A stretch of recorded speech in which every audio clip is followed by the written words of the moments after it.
Ano asa? Tuli ako. Sa'yo ulit. Alipin sa gigilid. Hmm. Tropa Kits ha, pinangungunahan ko na kayo. Hindi ako nang insulto. Wala ako hindi dadamay na iba. Personal namin to ni Asa. Pinipersonal ako nito eh. Di ba sabi ko nga sa inyo, ayokong patulan. Hmm. Pero may nakiusap sa akin. Isa sa inyo nakiusap sa akin eh. Patulan ko na. Kasi sobra na. Hmm. Pasensya na. Ano Asa? Asa na tayo? Sabi mo, naligaw na naman ako. Hindi ako maliligaw ng issue ngayon. Hmm. Focus ako sa'yo. Pinagtatanggol mo. Nasaan yung negosyo? Patunayan mo nga. May negosyo si Pikwa. Oh. Sabi mo, may negosyo ah. O ngayon, ikaw magpatunay na negosyo ni Pikwa. Sa bibig mo mismo nang galing, negosyante si Pikwa. Sige nga, pakita mo. O ano, kakasaka. Hmm. Si Kunyang, si Baktidol. May nagpasa sa akin ng Baktidol daw yun eh. Oh, laitan na to. Pero walang masama ako saltang sasabihin dito. Magkakalaitan tayo dito, magkakabalahuran tayo. Hindi ako gagamit ng saltang mga pinagsasabi nyo. Baktidol. Ilan sako yung binuhat mo? Isa, nagpa-show off ka pa, no? Pa-photo off ka pa, no? Pinakita mo talaga na hands-on ka, no? Na ikaw talaga nagbuhat ng bigas, no? Doon pa lang hasa eh. Ay, doon pa lang hasa tuloy. Doon pa lang kunyang eh. Halatado ka na eh. Photo ops ka eh. Hmm. Ikaw pa talaga nagbuhat ng bigas ha. Kita mo, hindi ako nanonood ng reaction mo. Pero, kaya kitang dalihin. Hmm. Doon pa lang sa pagbuhat mo ng isang sakong bigas, na kung tutusin, kalahating sako lang yun. Kasi 25 kilos lang yun. Dahil ang tunay na isang sako, 50 kilos. Dahil 25 kilos lang yung binuhat mo, umapatak na kalahating kaban lang yan. Hindi ako ignorante sa mga ganyan. Magsasaka rin ng tatay ko nung araw, pati lolo ko, mga chewing ko. Yung 50 kilos, yan ang isang kaban at natawag. At yung 25 kilos, kalahating kaban. Alam ba yung kunyang? Baktidol, pinakita mo pa talaga ikaw nagbuhat ha. Photo ops no? Ano yon? Props? Pakita mo talaga na ano ka no? No. Ikaw Kanor, nasaan ka nun? Pinabayaan mo talaga si Kunyang ha? Okay din yung grupo nyo no? Hmm? Para sa photo ops, pinabayaan magbuhat no? Oh. Nasaan yung sinasabi mo negosyo ni Pikwa sa Depender ka ni Pikwa, di ba? Kasi negosyo. Sige, sabi mo. Atin-atin to. Wala nang kinalaman ng mga tropa kids ko dito. Hmm. Mananawa sila kapapanood dito sa akin ng ikaw ang thumbnail ko, ikaw ang topic ko. Hmm. Kumusta ka na hasa? Yung damdamin mo. Yung damdamin mong sawi. Di ba sawi ka? Ilang beses ka nang nasawi? Ilang lalaki na dumaan sa buhay mo? Kasal ka ba? Ah, dinamay mo pamilya ko, di ba? Ikaw na una. Yung anak ko, sabi mo, pinapakain ko utang. Ngayon, ikaw, ano pinapakain mo sa anak mo? Nasaan ang anak mo? Ilang anak mo? Dalawa? Isa ama o tigisa ng ama? Hmm. Asa ng ama nila? Hmm. Dadamay ka pa ng pamilya ha? Kala mo hindi rin ako marunong ng ganyan ha? Sabi ko nga sa'yo, Sabi ko nga sa mga tropa kits ko, bababa ako sa level ninyo. Ito na ako ngayon. Magkakalibil na tayo ngayon. Magbabalahuran tayo ngayon. Magsisilipan tayo ngayon ng baho ng isa't isa. O, bakit kayo iniwan ng asawa mo? Baho siguro hininga mo, no? Hmm? Baho kilikili mo, no? Hmm. Ano? Pinakasalan ka ba? Hindi. Nilayasan ka. Siguro nahalata na nabubuang ka na. Hmm. Malapit ka na sa nasabi ko sa'yo. Hindi kita tatantanan. Pinakialaman mo pamilya ko, ha? Dinamay mo anak ko, ha? Sabihin mo na pinapakain ko ng ano? Inutangan? Paano mo nalaman?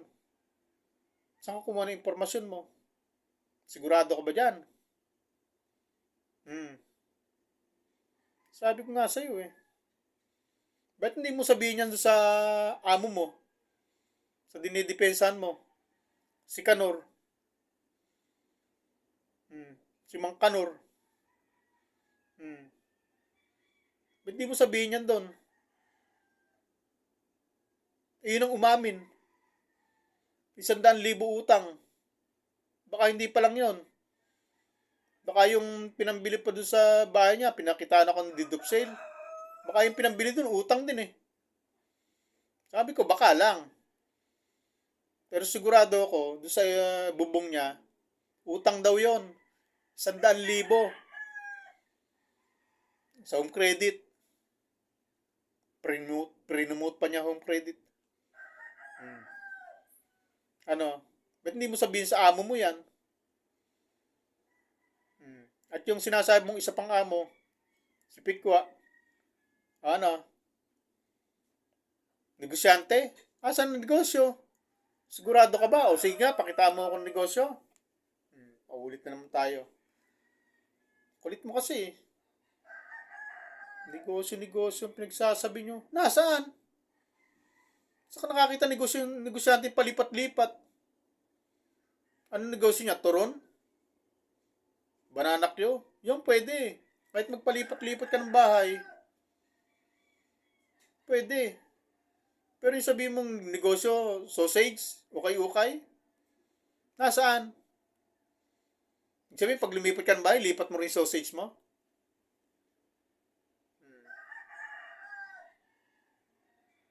Ayaw mong amining palamunin yung mga amo mo, no? Hmm. Ano, asa? Pakita mo, negosyo. Si Pikwa nga, walang maipakita negosyo niya eh. Tapos sasabihin mo, may negosyo si Pikwa. O di pakita mo. Patunayan mo. O kaya nakikita nyo yung ganitong kalagayan ko kasi pinapakita ko sa inyo. Na ipinakikita ko yung kalagayan ng nilalait nyo. Dahil umpisa pa lang, nilait nyo na ako. Kaya ipinakikita ko kung anong klaseng tao yung nilalait nyo. At nakita nyo totoo. Tapos sasabihin nyo, nangihingi. Sino sa atin nangihingi? At ibinibintang mo sa akin na 125 ka mo na kinupit mo. Saan mo na ako yung istorya na yun?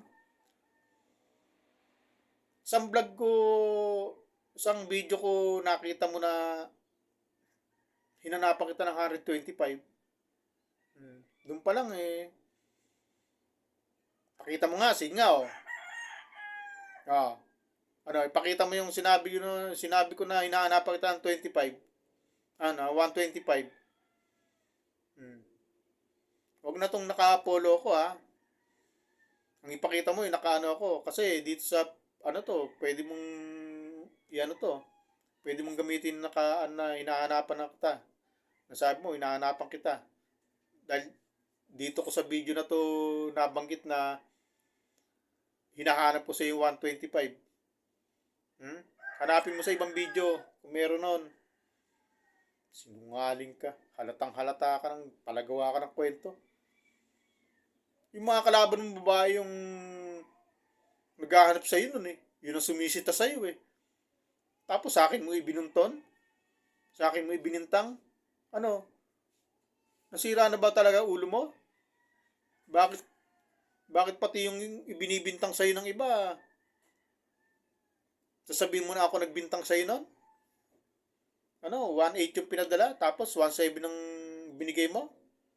Yun ang narinig ko doon na pinag-uusapan nila eh. Hmm. Tapos sa akin mo ibinintang? O, kung di ba naman sira tuktok mo,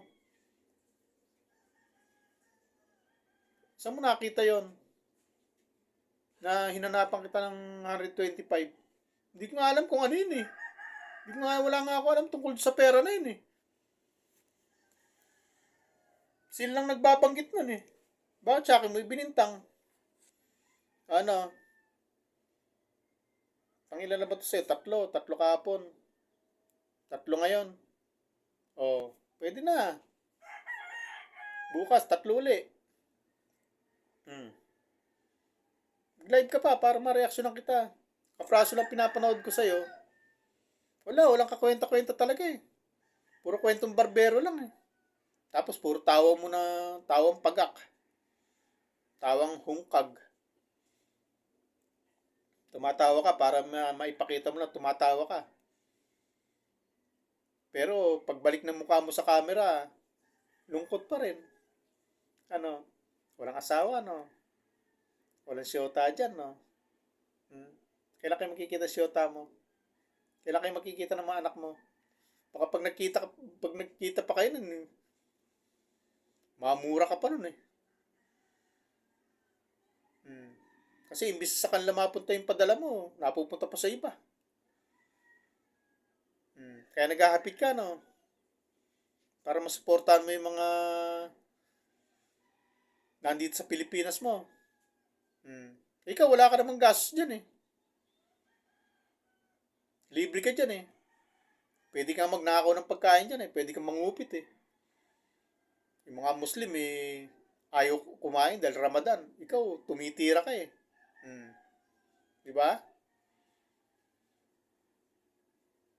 Hmm. Sino sa atin ang kawawa ngayon? Hmm. Nandito ako sa pamilya ko. Nandito ako sa Pilipinas. Senior na. Hmm. Senior na, kumikita pa. Senior na, nakalaban sa buhay, sa hirap ng buhay sa Pilipinas. Hmm. Senior na, nakakaagape pa sa buhay dito sa Pilipinas. Eh ikaw, pag nag-senior ka, alagaan kaya ng pamilya mo. Paano ka lang aalagaan? Eh iba yung inaalagaan mo. Yung tunay mong pamilya, hindi mo inaalagaan. Ang inaalagaan mo, yung bakit darating ba pagdating ba ng panahon, yung inaalagaan mo na yung bata na yun, aalagaan ka? Wala. Sipahin ka pa niyang pauwi ng Pilipinas. Pag nahalatang buang ka na, pag nagkaisip na yung inaalagaan mo, aayawan ka niyan. Tula ka niyang sagdan. Sino mag-aalaga sa'yo pagtanda mo? Ako kahit tumanda akong madagdagan pa edad ko. Kasi sa Pilipinas ako, may mga mag-aalaga sa akin. Ikaw, sino? Alagaan kaya ng anak mo? Eh, hindi naman sa'yo lumaki ang mga anak mo. Sino nag-alaga sa mga anak mo? Ha? Ibang anak ang inaalagaan mo. Sino sa atin ang kawawa, hasa? Ha? Sige. Dito, tapos na muna video ko rito. Sapat na siguro yung 6. 6 na to, pang-6 na to eh. Di ba sabi ko, hindi kita tatantanan? Sige, video ka pa. Ako ulit. Sige, akin ulit. Pahig ako. 4 kayo, sabay-sabay. Magsasabay-sabayin ko rin kayo. Magsabay-sabayin nyo ako. Kuyugin nyo ako. Ha? Bye-bye.